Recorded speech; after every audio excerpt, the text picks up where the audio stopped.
Across northern Australia, Aboriginal country is under threat.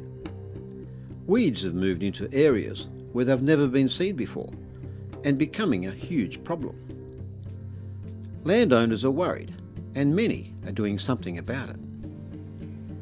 In some areas, CSIRO scientists are working with these landowners to learn their views on weeds, how they manage them and ways to improve their country, with groups like the Ngawagi and Wik people in Queensland, the Malak and Yulungu in the top end, and the Western Aranda in the centre. Hermannsburg sits on the Finke River, 140 kilometres east of Alice Springs. It's the oldest mission community in the Northern Territory. For the Western Aranda, their paradise is said to be growing empty and quiet. Weeds are on the march. We didn't see these grasses before. It was bare.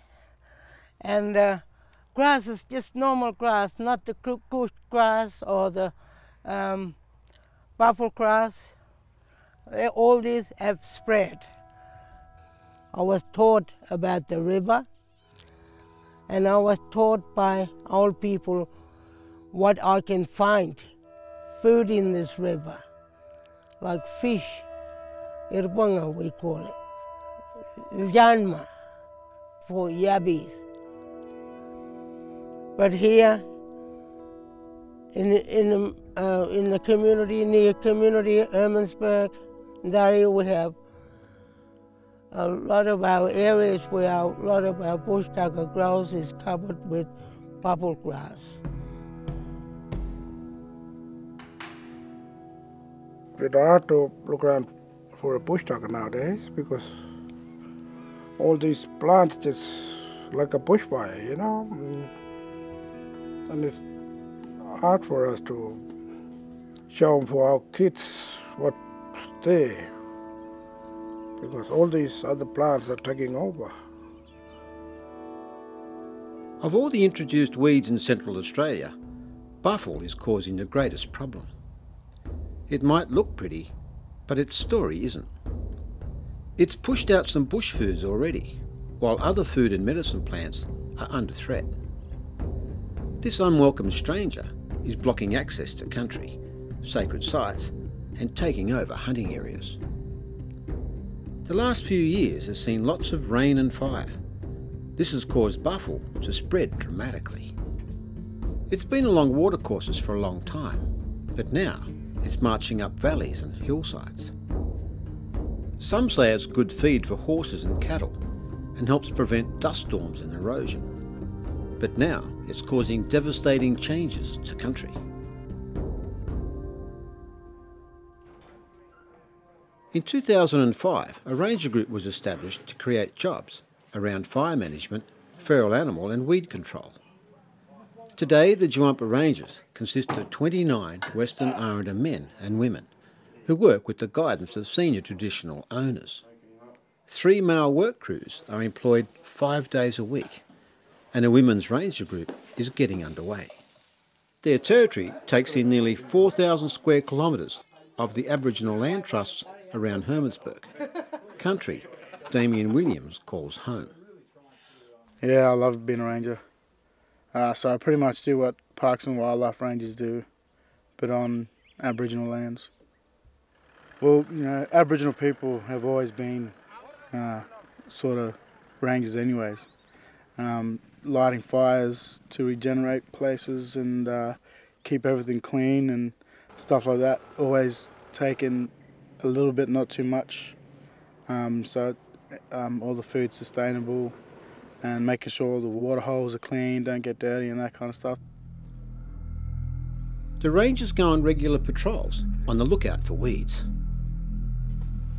With the Athelpine, the program that we were running with that, there was a lot of it running down the Finke River from Glen Helen Gorge all the way down to Henbury Station, which is a long way from Hermannsburg, so we had to go along the creek, and we managed to get so much Athelpine out of the creeks that it seemed that, yeah, that was a battle that we could win. So it was, yeah, pretty satisfying to know that we've really got a control over a weed that's pretty dangerous. Weeds targeted by the rangers include the highly toxic Mexican poppy, which is popping up around places where people like to go camping and fishing.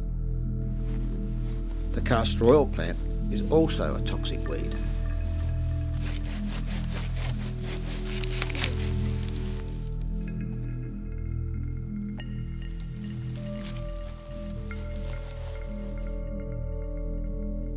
Well, I think all the ranger programs give a great opportunity for community people and locals to get back to country on their own homelands, get some new skills, learn and work with different people all over the place, and just gives them a sense of worth and being able to look after their own country, which is something very important to indigenous people. For the Aranda, the spread of buffalo grass has had a disastrous effect on native animals and food sources like parenti, bush turkey, kangaroo, and smaller bush foods like honey ants and witchetty grubs. To the north of Hermannsburg, Peter Brabon is taking care of a small colony of slater skinks on his family's country. Lizards that are now rare and endangered. We call them slater skink. Buffalo grass are blocking the little ewe that they can't even see properly, and might be a snake or something coming really close from the buffalo grass. They must be blocking the way. They should have a little open space to look around, put their feet in that.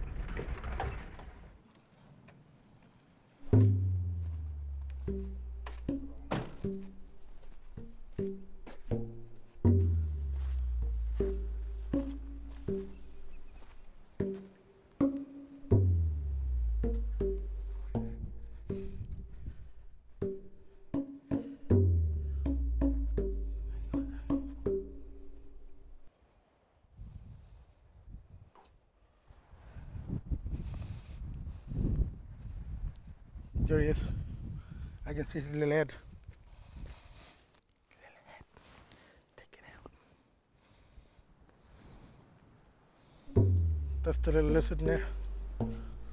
He don't walk around everywhere. Just when the food comes closer, he just run and get it and go back to the burrow again. You got lucky. Every 100 meter square here in this square, 100 meter square, there's a little lizard around here. That's why we just spray all the buffaloes in this area. Being the cool season, it's the right time for rangers to burn some fire breaks around the community. Okay fellas, so what we're going to do, is we're going to put one group here to burn down between this track and the road. Just remember, safety all times, always watch your back, okay, because you guys on that side, remember you'll be walking with the fire on your back. Okay, so keep an eye on it. We're burning off now so that we get away from that hot temperatures and the big fires later in the year, the uncontrollable bushfires. So this is a prescribed burn as opposed to a wildfire. Uncontrolled fires in the hot season are a disaster to all native plants and animals. When it does get going, the flame from the buffalo grass basically gets up over my head, over the 2 metre mark. And the biggest problem with that is it puts it up into all your mulga trees, your mallee trees, your big gums, and most of your wildlife is in that 2 metre off the ground level. So with the buffalo grass, when it gets to ignite in the hot days, it basically cleans everything out. Buffalo fires are also killing trees said to be hundreds of years old, like corkwoods and desert oaks. Once country is burnt out, buffalo is quick to grow back and claim even more territory. I think it's going to take a long time and maybe a whole different way of practice to actually get the buffalo grass back to the point where it's a minority in an environment where it should be a minority and not a majority. With many traditional food gathering areas now covered in buffalo, the rangers manage a small floodplain where families collect yalka or bush onions. A lot of weeds choke out local fruits and stuff that we used to eat. For example, in the creeks, that's where we had the bush onion, the yalka, as we say in Western Australia. The Unwelcome Rangers have burned all these grasses, and these grasses were the first one to grow. The bubble grass. So yalka is still coming up just slowly. To gather yalka and that, the ladies used to go out and take the kids with them and gather and hunt for small animals and that kind of stuff. So it's sort of a bonding experience for the children to learn their way and learn skills off the old people, and a way for them to, you know, connect with the older people. And it was just, yeah, magic. That's how it was, and that's how it should be. Weeds are here to stay. Some can be removed and some are being controlled. The CSIRO has learnt that Aboriginal landowners are deeply concerned about weeds on their country and the effects on bush foods, traditional knowledge and culture. They've seen Aboriginal people working hard to manage weeds for the well-being of future generations.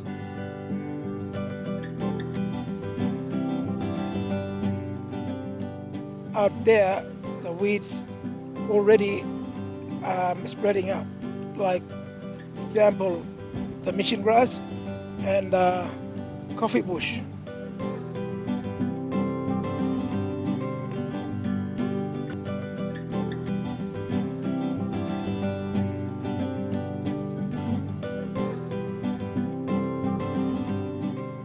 The way in which we manage weeds is we integrate traditional knowledge with Western knowledge.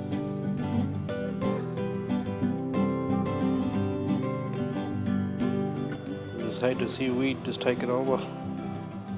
It's real good to work on your country. Make you feel good that you're doing something about it. Because it's sad that we're losing a lot of our bush tucker. Unwelcome Rangers, they are doing really, really good work, and we keep up the good work. As a people, we need to heal. So I think a part of that is going back on country and being one with the country again, and being fulfilled that and look after what countless generations before us looked after, and gives us that guidance and yeah, a sense of worth.